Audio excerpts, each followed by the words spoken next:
Coming up, another daycare murder, and Facebook is adding to its empire. Your News Valdosta starts now.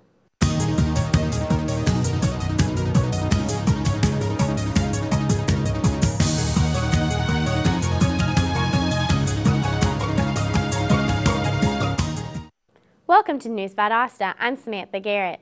Rising fuel costs and shrinking budgets have led many Georgia school systems to reduce school bus service, including the number of stops. School bus stops are farther apart in districts where service has been cut, meaning more students are walking before daybreak. One big reason is the school is paying less in school transportation cost. Now, more schools are overpacking their buses to increase efficiency and keep buses in service longer. The FDA's top official says she wants more inspectors at the Port of Savannah. The port has the agency's lookout on safety hazards ranging from spoiled fish to counterfeit drugs. FDA Commissioner Margaret Hamburg said her agency has only 4 inspectors and she wants to double that due to Savannah's explosive growth. Just last year, the agency handled almost 3 million containers of imports and exports. Officials say they want to make sure cargo is inspected to the adequate level, but they are wary to fully support the request for more inspectors. There is a hunt in Minnesota for a gunman suspected of killing 3 people at a daycare. It happened at a Brooklyn Park child care center near Hennepin Technical College Monday.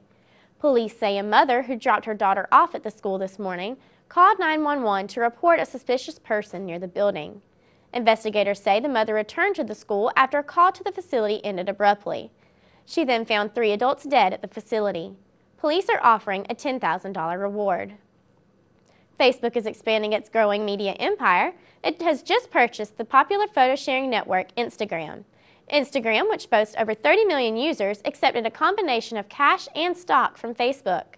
Just last month, the creators of Instagram said they had no interest in selling the company. Facebook founder Mark Zuckerberg says the company does not plan on making any more of these purchases in the near future. A ransom is being demanded for a Costa Rican embassy diplomat who was kidnapped in Venezuela. Guillermo Cholele, the embassy's trade attaché, was kidnapped as he was arriving at his home in eastern Caracas. He was abducted in his vehicle, which has diplomatic corps license plates. The ambassador is waiting for further instruction from Costa Rica's government, and the case is being investigated by Venezuelan police. Cholele has been based in Venezuela for 6 years and lives with his wife and 2 children. 2 Philadelphian firefighters were killed yesterday while battling an outburst of flames at an abandoned warehouse. 4 other firefighters were carried to a nearby hospital with minor injuries. Due to the amount of debris, it took nearly 2 hours to retrieve 60-year-old Lieutenant Robert Neary and 25-year-old Daniel Sweeney's bodies. 6 homes were also damaged due to the spread of flames from the warehouse. The owners of the warehouse have received multiple citations, and a criminal negligence prosecution is in question. Coming up, a teen drowns on the border, a new business competition, and a look at your local weather. Stay tuned.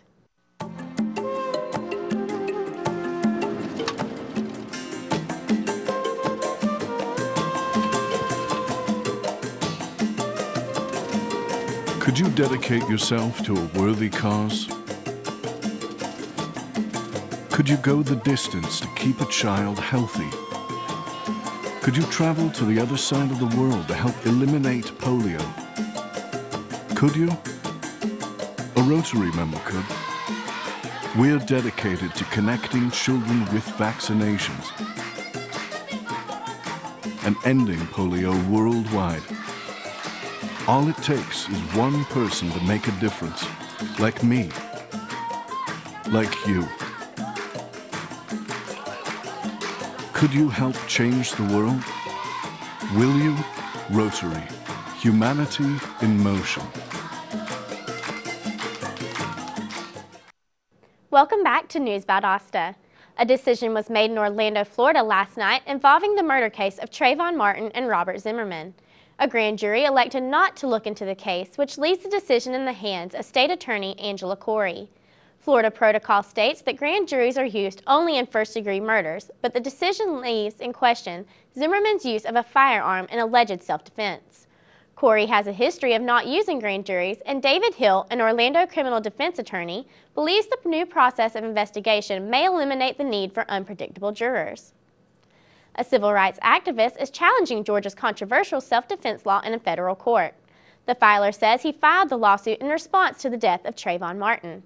The lawsuit claims Georgia's laws lead to unnecessary use of lethal force and that it was bad public policy. The Georgia Attorney General's office has declined to comment.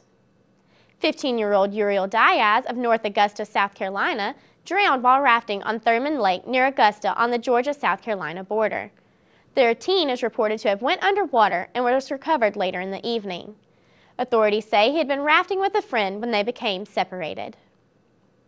The Valdosta Lowndes County Chamber is partnering with VSU Small Business Development Center and Wiregrass Tech to begin the 2012 Guardian Bank Business Plan Competition. 8 months of free business coaching and classes will be available to those with an idea for a business. The business must be located in Valdosta Lowndes County and employ university and/or technical graduates. There's an award for $15,000 in startup capital along with other donated products and services. A business plan is not required to enter the competition, and the deadline for registration is April 13th. Sexually transmitted diseases cost the U.S. about $17 billion every year, with an estimated 19 million new infections. April is STD Awareness Month, and health officials encouraging testing and condom use across the U.S., especially in young people ages 15 to 24. Most STDs are treatable and curable through early detection, but the health department urges young people to use protection. On April 15th, health departments across the nation will participate in the Get Yourself Tested, Know Yourself, Know Your Status campaign.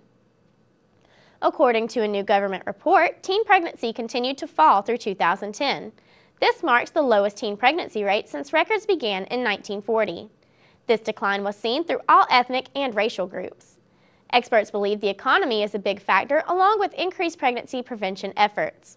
According to the study, Mississippi has the highest teen pregnancy rate, with 55 per every 1,000 girls. Georgia falls in at number 13. According to the National Oceanic and Atmospheric Administration, this past March has been the warmest March since 1895, when record-keeping began.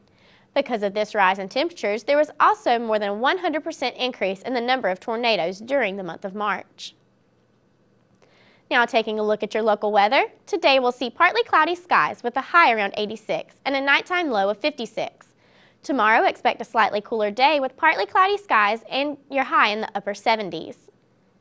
Coming up, we check out downtown's First Friday and a look at your campus events. Stay with us. Over half the people waiting for an organ transplant in the United States will die before they get one. You can increase your chances of getting a life-saving organ donation while helping others in need by joining LifeSharers. As a LifeSharers member, you get preferred access to the organs of other members. In return, you give fellow members first access to your organs. By offering your organs first to other organ donors, you create an incentive for non-donors to become donors. You inspire others to follow your lead. You'll also help make the system more fair. Half of the organs transplanted in the U.S. go to people who have not agreed to donate their own organs when they die. Membership is free and anyone can join. Even if you're already a registered organ donor, you should sign up. Join LifeSharers now. It's free and it could save your life. Welcome back to News Valdosta. I'm Samantha Garrett. Downtown Valdosta comes alive every first Friday as citizens come to enjoy good food, music, art, and more. News Valdosta's Jessica Capulong has the story. Downtown Valdosta came alive with music, food, shopping, and more on First Friday this weekend. First Friday is a night where all the shops are open late, all the restaurants are very busy. We'll have artists painting on the streets, musicians playing on the streets, and it's a lot of fun, a lot going on. Well, I own the bistro right behind us, and we're always very busy on First Friday. We'll have a 3-piece jazz band starting at about 6:30, Dante's Inferno, and so we'll be very busy in the bar for that, as well as the restaurant will be very busy. Citizens came out to enjoy dining specials at their favorite downtown eateries, like 306 and North, Steel Magnolias, and the Bistro. Drinks were flowing all night as the downtown nightlife bars heat up, offering many drink specials throughout the night. You can take your drinks to other restaurants or bars downtown. We have First Friday cups. We'll put it in a cup where you can walk around and mingle with everyone and just kind of get an experience of all of downtown Valdosta instead of one restaurant. Most of the bands are local. It's open to everyone. You know, if people want to play, they just let us know. We'll kind of fill them out and see if they're a good fit, but it just changes every Friday. Some of Valdosta's local talent performed live at City Market to entertain the crowd that were also busy browsing the store's new spring arrivals. The longer business hours at the local boutiques allow citizens to take advantage of the great deals being offered during the night, making First Friday a night you don't want to miss.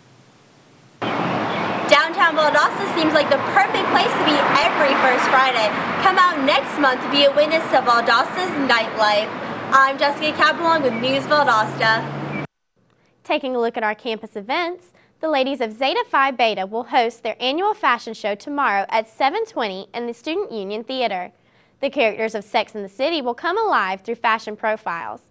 Be sure to come early as seating will be limited. A variety of free mocktails will be provided in the lobby before the show. The Student Society of Communication Scholars is hosting an event this Thursday at 7 p.m. in the library auditorium. The guest speaker is Terry Jenkins, Executive Director of the South Georgia chapter of the Red Cross. She will talk about her job specifically, and students can also find out more information about careers in the communication field. And VSU is excited to announce the new online bachelor's and master's degrees in criminal justice. The new program offers the same courses found on campus in an online setting. A celebration showcasing the new classes will be held at the University Center's Fountain area on Saturday, April 14th from 1 to 5 p.m. Hamburgers and hot dogs will be available for attendees.